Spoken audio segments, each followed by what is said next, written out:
Hello, Mark Simmons of Video on DVD. Hi and welcome. I've been running my business for a long time. I have a lot of people I know in the trade on video. One of my favorite people who helps me out is Video 99 in Plymouth, Colin. He is very good. If I'm unable to do it, I go to him. He's got all the equipment that you require to clean up videotapes and so forth, which is very high tech, very expensive. So today, I normally get issues with video 8s, these ones, and basically the dirt gets on the stick and literally you can't play them, they just snap and go. And you have to take these apart, and I slowly use this to do something. Now, Video 99, I have a special piece of equipment he's built himself that he puts the tape in and it slowly releases the sticky or the gunk. So for the first time ever, and I normally don't have this issue, I've got an issue with a VHS cassette, one of the big videos, which I'm now going to show you what I'm working on for a customer. There's the video. Um, these are the easiest to get apart. There's loads of videos. Oh, there we go, all the thing. But mainly there's a mechanism that pulls back and forward here.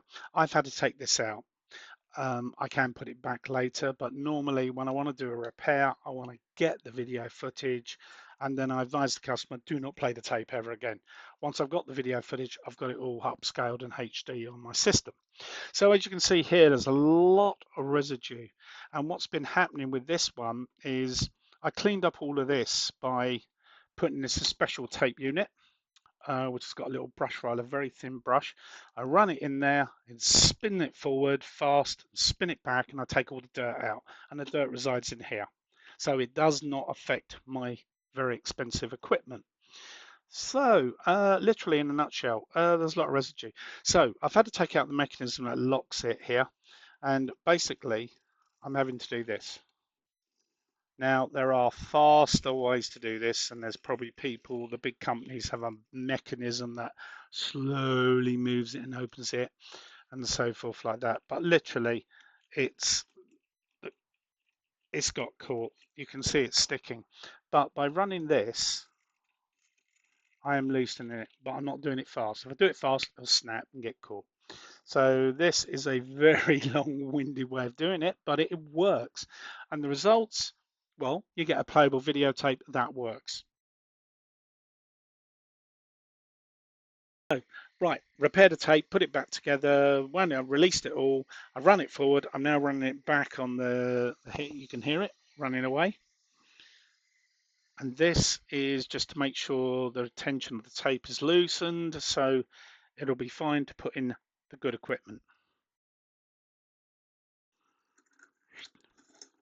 There we are. Yeah, you can see there is damage from where it's got stuck. It might be a little bit, we'll see how we get on with it. It's one of the things, when videotape gets caught to itself and sticks, it will get damaged. So there you go. This is Mark Simmons Video on DVD. We get 99.9% of transfers done, which is quite a good turnaround. If we can't do it, we let the customer know. Anyway, thank you very much.